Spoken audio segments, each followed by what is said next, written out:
तो देखते हैं यहाँ पे क्वेश्चन नंबर 10 में हमसे क्या पूछा गया है। What are the frequency and wavelength of a photon emitted during a transition from n equal to 5 state to the n equal to 2 state in the hydrogen atom.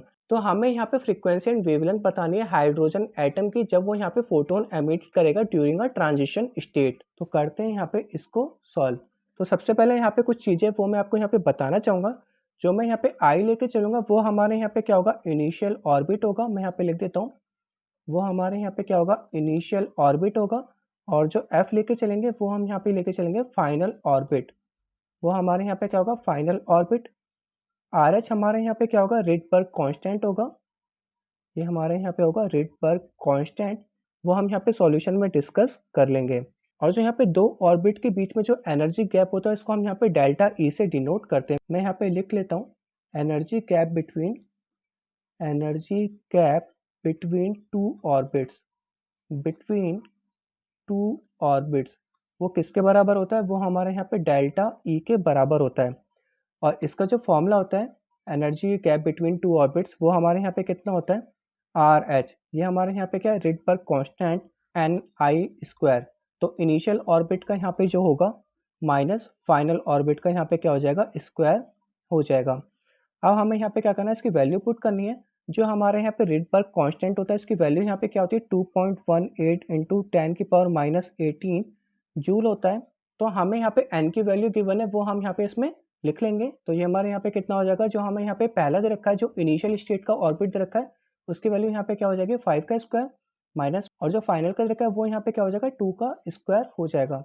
तो यहाँ पे इसको फर्दर सॉल्व कर लेंगे तो ये हमारे यहाँ पे कितना हो जाएगा, 2.18 इंटू 10 की पावर माइनस 18, 5 5 जो 25 एंड यहाँ पे 1/25 हो गया, माइनस 1/4 हो गया।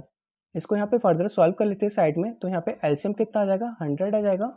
एंड यहाँ पे आ जाएगा 4 माइनस एंड 4 यहाँ पे 25 आ जाएगा। तो यहाँ पे बचा कितना, माइनस का 21/100। तो इससे हमें यहाँ पे क्या करना पड़ेगा, मल्टीप्लाई करना पड़ेगा। 2.18 मल्टीप्लाई 10 की पावर माइनस 18 मल्टीप्लाई माइनस का 21 एंड यहाँ पे आ जाएगा डिवाइडेड बाय 100। तो इसको हम यहाँ पे क्या करते हैं, -21 से मल्टीप्लाई कर लेते हैं। तो यहाँ पे साइड में कर लेते हैं।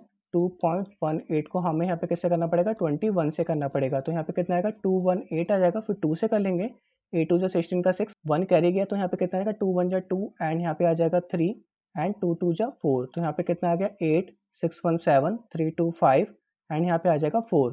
तो कितना आ गया, 45.78 आ गया। तो मैं यहाँ पे लिख लेता हूँ माइनस का 45.78 मल्टीप्लाई, अब यहाँ पे जो 100 है इसको हम यहाँ पे क्या कह सकते हैं, 10 की पावर 2 बोल सकते हैं। ऊपर जाएगा तो नेगेटिव में जाएगा, तो ये हमारे यहाँ पे कितना हो जाएगा, 10 की पावर माइनस का 20। और जो यूनिट आएगी वो हमारी किस में आएगी, जूल में आएगी। क्योंकि जो यहाँ पे रिडबर्ग कांस्टेंट होता है उसकी यूनिट यहाँ पे क्या होती है, जूल होती है। तो ये हमारा पूरा किस में आ जाएगा, जूल में आ जाएगा। और आप चाहे तो इसको यहाँ पे लिख सकते हैं माइनस का 4.5, और जो यहाँ पे 7 8 इसको मैं यहाँ पे पूरा 80 मान लेता हूँ। तो ये हमारे यहाँ पे मल्टीप्लाई 10 के बाद माइनस का 19 जूल हो जाएगा। तो हमने यहाँ पे क्या करा, एक पॉइंट आगे लेके, और जो यहाँ पे 7 8 की वैल्यू थी इसको हमने यहाँ पे अप्रॉक्स में 8 मान लिया। और यहाँ पे जो पावर होगी वो हमारे यहाँ पे क्या हो जाएगी, एक कम हो जाएगी। क्योंकि यहाँ पे नेगेटिव में है, अगर ये पॉजिटिव में होती तो हमें ये जो पॉइंट है वो आगे बढ़ाना होता, ठीक है। तो ये हमारे यहाँ पे कितना हो जाएगा, माइनस का 4.58 इंटू 10 की पावर माइनस 19 जूल। और आप चाहे तो यहाँ पे ऊपर वाली भी वैल्यू ले सकते हैं, यहाँ पे कोई प्रॉब्लम नहीं होगी। तो अभी तक जो हमने यहाँ पे निकाला है वो हमने यहाँ पे एनर्जी निकाला है किसका, दो ऑर्बिट्स के बीच का। तो मैं यहाँ पे लिख लेता हूँ, ये हमारे यहाँ पे क्या है, डेल्टा ई निकल चुका है। तो डेल्टा ई हमारे यहाँ पे कितना निकला है, माइनस का 4.58 इंटू 10 की पावर माइनस 19 जूल निकला है।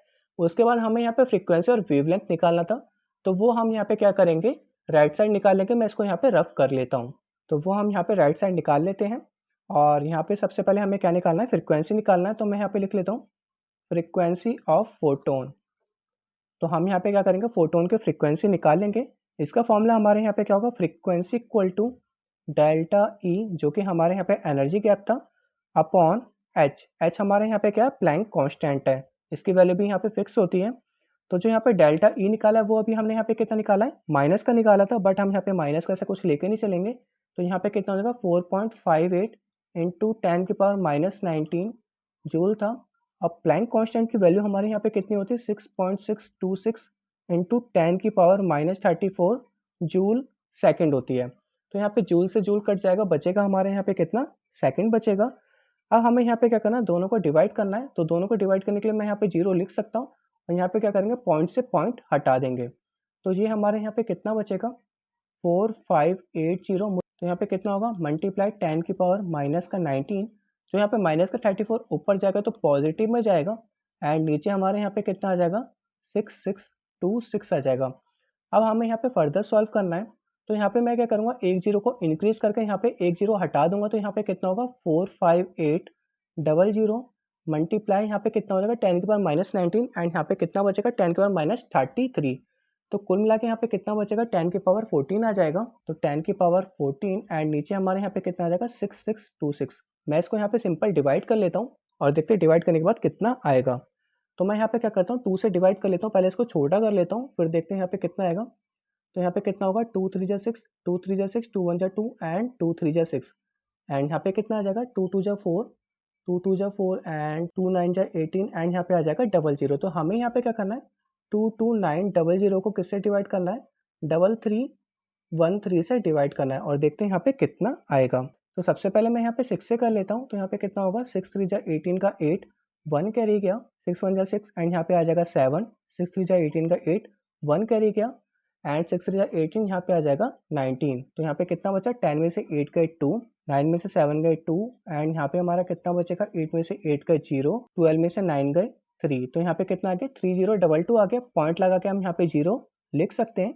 अब हम यहाँ पे किससे कर सकते हैं, 9 से कर सकते हैं। तो 9 से कर लेते हैं। 9 3 27 का 7, 2 कैरी गया, 9 1 जा 9, 11 आ जाएगा, 1 कैरी गया, 9 3 27 28, 2 कैरी गया, 9 3 27 एंड यहाँ पे आ जाएगा 29। तो यहाँ पे कितना बचा, 10 में से 7 गए 3, तो यहाँ पे 1 में से 1 गए 0 बचेगा।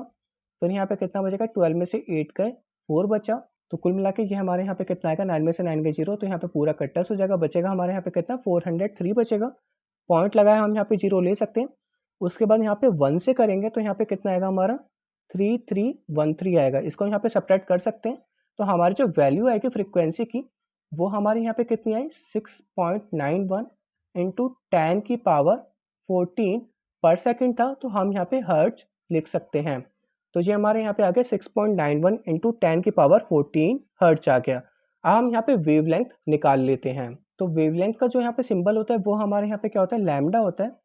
तो वेवलेंथ हमारे यहाँ पे कितना होगा, इसका जो फॉर्मूला होगा, speed of light upon frequency. Speed of light हमारे यहाँ पे क्या होती है, 3 इंटू 10 की पावर 8 मीटर पर सेकेंड होती है। उसके बाद जो फ्रीक्वेंसी निकली थी वो हमारे यहाँ पे कितनी निकली थी, 6.91 इंटू 10 की पावर 14 पर सेकेंड, या हर्ट्ज बोल सकते हैं। तो यहाँ पे मैं सेकंड लेके चलूंगा क्योंकि यहाँ पे यूनिट ऊपर वाली सेकंड दे रखे। तो यहाँ पे सेकंड -1, तो यहाँ पे क्या होगा, सेकंड से सेकंड कट जाएगा, बचेगा हमारे यहाँ पे क्या, मीटर बचेगा, क्योंकि यहाँ पे जो वेवलेंथ होता है वो ऑब्वियसली मीटर में ही निकलता है। तो डिवाइड करने के लिए मुझे यहाँ पे पॉइंट रिमूव करने पड़ेंगे। तो फर्दर कैलकुलेट कर लेते हैं। ये हमारे यहाँ पे क्या होगा, वेवलेंथ इक्वल टू 3 इंटू 10 की पावर 8, ऊपर जाके ये हमारा क्या होगा, 10 की पावर माइनस का 14, नीचे हमारे यहाँ पे कितना बचा, 6.91। तो इसका पॉइंट हटाने के लिए मैं यहाँ पे 10 की पावर -2 लिख सकता हूँ।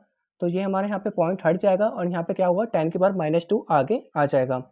इसको यहाँ पे फर्दर सॉल्व करेंगे तो ऊपर मुझे यहाँ पे 3000 लेना पड़ेगा, तो इसमें से ले लेंगे। तो ये हमारे यहाँ पे कितना होगा, 3, यहाँ पे 3 जीरो लिया तो उसमें से 3 जीरो रिमूव कर देंगे। तो यहाँ पे कितना बचेगा, 10 की पावर 5 बचेगा, मल्टीप्लाई 10 की पावर -14, और ये 10 की पावर -2 ऊपर जाएगा तो कितना आ जाएगा हमारा, 10 की पावर पॉजिटिव का 2 आ जाएगा।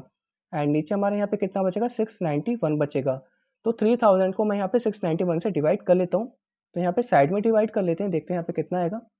3000 को हमें किससे डिवाइड करना है, 691 से। तो सबसे पहले हम यहाँ पे किससे करेंगे, 4 से कर लेंगे। तो ये हमारा कितना होगा, 4 1 जा 4, 9 4 जा 36 का 6, 3 कैरी गया, 6 4 जा 24 एंड यहाँ पे आ जाएगा 27। 10 में से 4 गए 6, 9 में से 6 गए 3, 9 में 7 गए 2, 236 बचा। पॉइंट लगा के हम यहाँ पे 0 ले सकते हैं। उसके बाद हमें यहाँ पे किससे करना पड़ेगा, 3 से करना पड़ेगा। तो वो हम यहाँ पे कर लेते हैं। 3 1 जा 3, 9 3 27 का 7, 2 कैरी गया, 6 3 जा 18 एंड यहाँ पे आ जाएगा 20। 10 में से 3 गए 7 बचा। तो यहाँ पे कितना बचेगा हमारा, 15, 15 में से 7 गए 8 बचा एंड यहाँ पे हमारा कितना बचेगा, 2। तो 287 आ गया। पॉइंट लगा हुआ है, हम यहाँ पे एक और 0 ले सकते हैं। उसके बाद हमें यहाँ पे किससे करना पड़ेगा, दोबारा 4 से करना पड़ेगा। तो यहाँ पे कितना आएगा, 2764। आप यहाँ पे सब्ट्रैक्ट कर सकते हैं। तो जो हमारे यहाँ पे वैल्यू आएगी लास्ट में वो हमारे यहाँ पे कितनी आएगी 4.34 आएगी। तो इसको मैं यहाँ पे रिमूव कर देता हूँ और उसके बाद देखते हैं यहाँ पे जो हमारी वैल्यू आई वो हम यहाँ पे लेके रखते हैं। तो जो हमारी वैल्यू आई थी वो हमारी कितनी आई थी 4.34। तो जो हमारा वेवलेंथ है वो हमारे यहाँ पे कितना आ जाएगा 4.34 मल्टीप्लाई पावर में हमारे यहाँ पे कितना था 10 की पावर 5 मल्टीप्लाई 10 की पावर -14। तो यहाँ पे 10 की पावर क्या होगा 5 और 2 7 हो जाएंगे, बचेगा हमारे यहाँ पे कितना 10 की पावर -7 बचेगा मल्टीप्लाई 10 की पावर -7। तो हमें यहाँ पे पता है जो हमारे यहाँ पे 1 नैनोमीटर होता है वो हमारे यहाँ पे किसके बराबर होता है 10 की पावर -9 मीटर के बराबर होता है। तो हम यहाँ पे क्या करेंगे इसको नैनोमीटर में लिखने के लिए इसको 10 की पावर -9 में कन्वर्ट करेंगे। तो जो हमारा वेवलेंथ है वो हमारे यहाँ पे कितना हो जाएगा 434 इंटू 10 की पावर -9 मीटर हो जाएगा। तो इसको हम यहाँ पे लिख सकते हैं 434 नैनोमीटर। तो इसके जो वेवलेंथ है वो हमारे यहाँ पे कितनी आ गई 434 नैनोमीटर आ गई।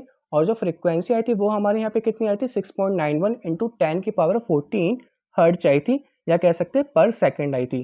तो होप आपको इस क्वेश्चन का आंसर समझ में आ गया होगा। अब हम चलते हैं अपने नेक्स्ट क्वेश्चन की तरफ।